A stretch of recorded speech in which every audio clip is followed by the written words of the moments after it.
Olá, meus amigos, graça e paz, sejam muito bem-vindos ao canal Graça Viva.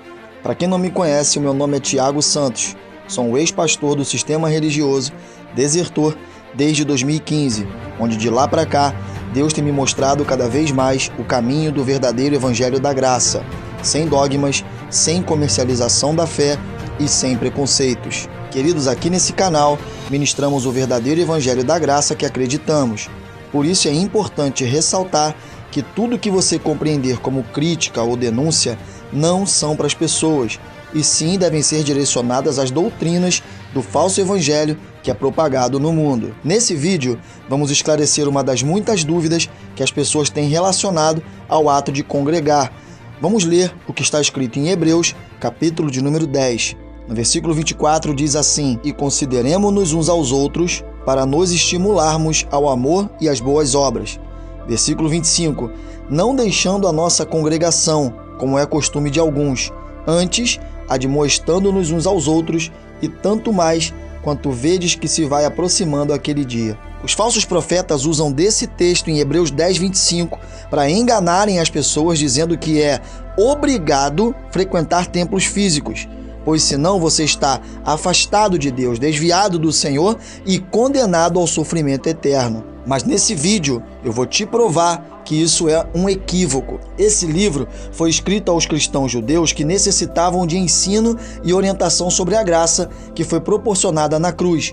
O intuito era aconselhar que estavam livres das práticas da lei. No capítulo todo, podemos ver versículos que denunciam o sistema religioso da época e aqueles que procuravam praticar ainda os preceitos das leis, as leis civis e cerimoniais judaicas. Ao ler uma passagem bíblica, precisamos primeiro do Espírito Santo. Segundo, entender o contexto histórico, sociológico, filosófico, lógico, arqueológico e científico desse texto, pois a Bíblia é um conjunto de livros que foram escritos há mais de 2000 anos. Por isso, ao ler uma passagem bíblica, devemos nos perguntar em que época foi escrito, para quem foi escrito e qual é o propósito do texto. Isso para obtermos uma correta interpretação. Portanto, nesse texto, a única mídia de comunicação da época era a forma escrita e o que era passado de um para o outro. Não existia outra forma de comunicação por mídia entre as pessoas. Os cristãos estavam sendo perseguidos pelos judeus e pelos romanos. A necessidade de estarmos juntos como igreja sempre foi e sempre será imprescindível para que um fortaleça o outro na fé. Nessa época, a única forma disso acontecer era estando juntos fisicamente, cada vez na casa de um irmão, pois estamos falando de um texto que acontecia na época da igreja primitiva. Precisamos entender o significado da palavra congregar, que no dicionário da língua portuguesa é estar junto, estar reunido. Os falsos profetas querem colocar essa palavra de congregar com o significado de templo, mas nunca foi esse o verdadeiro significado. Admoestar, por exemplo, significa avisar, corrigir, aconselhar, repreender, isso é, ajudar uns aos outros para uma correta compreensão do que é ter uma vida cristã. Após compreendermos isso, vamos ler novamente o texto de Hebreus 10, usando um sinônimo dessa palavra, que é consideração, congregação e admoestação. No versículo 24, e consideremo-nos uns aos outros. O que é considerar? Considerar é respeitar, é o mesmo que ouvir. Para nos estimularmos, que significa incentivarmos, encorajar, gerar ânimo. O que é estimular? Encorajar, gerar ânimo. E ao amor e às boas obras. No versículo 25, não deixando a nossa congregação, ou seja, a nossa união, a nossa reunião, o nosso ajuntamento, como é costume de alguns. Antes, admoestando-nos uns aos outros. O que quer dizer admoestar ou admoestando? Quer dizer aconselhando, avisando, corrigindo, repreendendo, advertindo uns aos outros. E tanto mais quando vedes que se vai aproximando aquele dia. Note que a palavra congregação não se refere a um templo físico, muito menos a uma placa denominacional, e sim uma atitude dos irmãos. Alguns haviam abandonado essa prática de estar junto, se reunindo, encorajando um ao outro, fortalecendo na fé. Inclusive, a palavra consideração, que também é o respeito de ouvir um ensinamento ou um aconselhamento. Se você tem consideração por uma pessoa, você vai ouvi-la, você vai respeitá-la. Você vai ouvir um aconselhamento, um ensinamento. Nós somos assim, só ouvimos uma exortação quando provém daqueles pelo qual temos respeito, consideração. A congregação, que é uma atitude, uma ação, uma obra e não um templo, pode ser praticada em qualquer lugar, na forma física ou até mesmo à distância. Nada hoje nos impede de estarmos juntos, um considerando o outro, ajudando o outro na fé. Portanto, é correto afirmar que não está afastado de Deus quem não frequenta templos, desde que a congregação seja praticada, a união seja praticada, desde que estejamos juntos na mesma fé. O Evangelho deve juntar e não separar as pessoas. É necessário um irmão cuidar do outro, estimulando a fé em Cristo. É sobre isso que Hebreus 10, 25, versículo 24 e versículo 25 está falando. Você está em sua casa com amigos, com sua família, servindo a Deus? Você se reúne pela internet, até mesmo em sua casa? O mais importante é que aonde você estiver, se identifique como verdadeiro adorador. O problema dos falsos profetas está na interpretação desse texto, impondo uma obrigação, quando na verdade essa prática deveria ser realizada em espírito e em verdade, não deveria ser forçada. Esse é o ponto, esse é o verdadeiro ponto. No sistema religioso é utilizado textos da Bíblia que incitam a prática do que é mal, para terem um controle sobre as pessoas. Realizamos uma série de 3 vídeos que abordam os frutos ruins que eles produzem. Deixaremos aqui na descrição para quem quiser assistir, amém? Esse conceito de templo está no Antigo Testamento, onde desde o início podemos ver que o propósito de Deus sempre foi nos edificar como a sua morada. Isso começa no deserto com Moisés. O povo estava acostumado há mais de 400 anos ver os templos que eram erguidos aos deuses no Egito.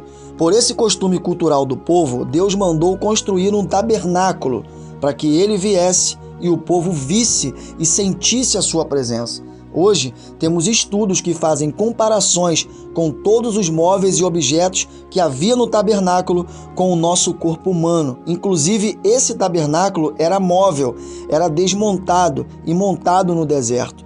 Cada dia estava em uma localização diferente. Estamos falando de um tempo que ainda não era possível sermos o templo de Deus, pois o sacrifício de Cristo ainda não havia sido consumado. Já o templo construído por Salomão foi uma vontade do coração de Davi, onde a princípio Deus fez uma promessa, deixou bem claro a sua real intenção. Vamos ler em 2 Samuel capítulo 7, no versículo 12, Deus falando com Davi: quando teus dias forem completos e vieres a dormir com teus pais, então farei levantar depois de ti um dentre a tua descendência, o qual sairá das tuas entranhas. Estabelecerei o seu reino. Este edificará uma casa ao meu nome e confirmarei o trono do seu reino para sempre. Eu lhe serei por pai e ele me será por filho. E se vier a transgredir, castigá-lo-ei com vara de homens e com açoites de filhos de homens. Mas a minha benignidade não se apartará dele, como a tirei de Saul, a quem tirei de diante de ti. Porém a tua casa e o teu reino serão firmados para sempre diante de ti. Teu trono será firme para sempre. Muitos pensaram que essa descendência de Davi era Salomão, mas Deus falava de Cristo. Deus aceitou que o desejo do coração de Davi fosse realizado, de construir esse templo. Salomão construiu o projeto, Deus desceu com a sua presença na inauguração, se agradou com a adoração que foi feita, mas no livro de Ezequiel, no capítulo 8, vemos que o homem, em suas iniquidades, profanaram a casa que antes tinha sido o lugar da morada de Deus, que era para ser o lugar da morada de Deus. Por isso, o plano original do Senhor jamais foi descartado. No ano 70 DC, o templo foi destruído, deixando toda a lei cerimonial e civil no passado e proporcionando o tempo da graça, onde nós somos o templo e a nossa união é chamada de igreja. Nós que compreendemos o Evangelho da Graça temos a plena consciência que somos o templo, que somos um povo que, aonde estivermos reunidos no nome do Senhor, Ele está presente, seja onde for. A base bíblica para essa fé está em vários textos. Eu faço questão de ler o que está escrito em Hebreus capítulo 3. No versículo 5 diz assim: Moisés foi fiel como servo em toda a casa de Deus, dando testemunho do que haveria de ser dito no futuro. Versículo 6. Mas Cristo é fiel como filho sobre a casa de Deus, e esta casa somos nós, se é que nos apegamos firmemente à confiança e à esperança da qual nos gloriamos. As pessoas leem a palavra de Deus e não compreendem. Elas usam Hebreus 10, 25, mas esquecem de ler Hebreus 3, no versículo 5 e o 6. Em João capítulo 14 diz, no versículo 23, Jesus respondeu e disse-lhe: Se alguém me ama, guardará minha palavra, e meu Pai o amará, e viremos para ele e faremos nele morada. O propósito inicial de Deus sempre foi fazer morada em mim e também em você. Em 1 Coríntios 3, versículo 16, não sabeis vós que sois o templo de Deus e que o Espírito de Deus habita em vós? É uma pergunta. Olha o versículo 17. Se alguém destruir o templo de Deus, Deus o destruirá, porque o templo de Deus que sois vós é santo. De que templo essa passagem está falando? Do templo de Salomão, que foi destruído de fato no ano 70, ou sobre mim, sobre você, sobre nós que confessamos Cristo como único, exclusivo, suficiente e eterno Salvador. Em 1 Coríntios 6, no versículo 19, está escrito assim: Ou não sabeis que o vosso corpo é o templo do Espírito Santo que habita em vós, proveniente de Deus, e que não sois de vós mesmos. Hoje, por intermédio de Cristo, temos acesso a Deus 24 horas por dia. Entenda uma coisa: os verdadeiros adoradores, os que são achados por Deus em espírito e em verdade, podem ser encontrados até mesmo sozinhos, dentro do seu quarto, chorando aos pés do Senhor, com o coração quebrantado. Em Mateus capítulo 6, no versículo 6, ele diz assim: Mas quando você orar, vá para o seu quarto, feche a porta e ore ao seu Pai, que está em secreto. Então seu Pai, que vê você em secreto, o recompensará. Esse capítulo é um ensinamento forte de Cristo, direcionado àqueles que serviam a dois senhores, os fariseus hipócritas que incitavam o povo à obrigação de frequentar templos. Na verdade, estavam mais interessados nos dízimos, em serem chamados de mestres, nas cadeiras e nas suas posições. Quando Davi foi escolhido para ser o rei de Israel, ele estava sozinho no meio das ovelhas. Deus o viu adorando, Deus olhou para o seu coração e se agradou. Pratique a congregação com os irmãos, congregue com Deus. O importante é estar sempre na posição de filho, obedecendo e estando sempre próximo do Pai. Nunca faça essa afirmação dizendo que todos aqueles que não estão ligados a uma denominação religiosa estão fora do corpo de Cristo, pois essa ligação é feita primeiro na sinceridade e na verdade de coração, e não da forma física. Muitos estão dentro dos templos físicos, mas vazios, estando separados na fé, estão reunidos, mas de forma individual. Já presenciei muitas dissensões dentro dos templos denominacionais. Os líderes se preocupam com o dinheiro arrecadado, com as cadeiras, com as suas posições, com os cargos e com o poder.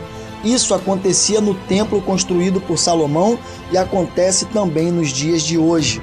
Se você se sente bem na sua igreja, no seu templo, na sua denominação, se ali você se identifica como verdadeiro adorador, amém, permaneça, mas não critique aqueles que são verdadeiros adoradores, mas não frequentam um templo, uma denominação, pois esses também fazem parte do corpo de Cristo. Por isso, estar frequentando o templo físico não significa absolutamente nada. O que importa para Cristo foi o que ele falou para aquela mulher samaritana em João capítulo 4, que os verdadeiros adoradores adoram em espírito e em verdade.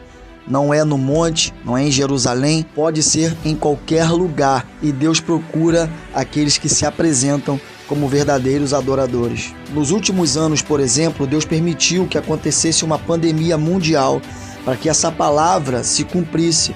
Nos mostrou que mesmo longe um dos outros fisicamente e espiritualmente, estamos congregados na mesma fé. A fé naquele que morreu em nosso lugar e ressuscitou. Vive e reina para todo sempre. Agora mesmo estamos congregando simultaneamente, assistindo a esse vídeo, sendo admoestados, orientados pela palavra da verdade, pelo verdadeiro evangelho da graça. Por isso, seja o mensageiro da graça, compartilhe este vídeo, pois isso também é fazer a obra. Estamos juntos, reunidos em nome de Cristo, mesmo à distância, pela internet. Deus se faz presente. Mateus 18, versículo 20, porque onde estiverem 2 ou 3 reunidos em meu nome, aí estou eu no meio deles.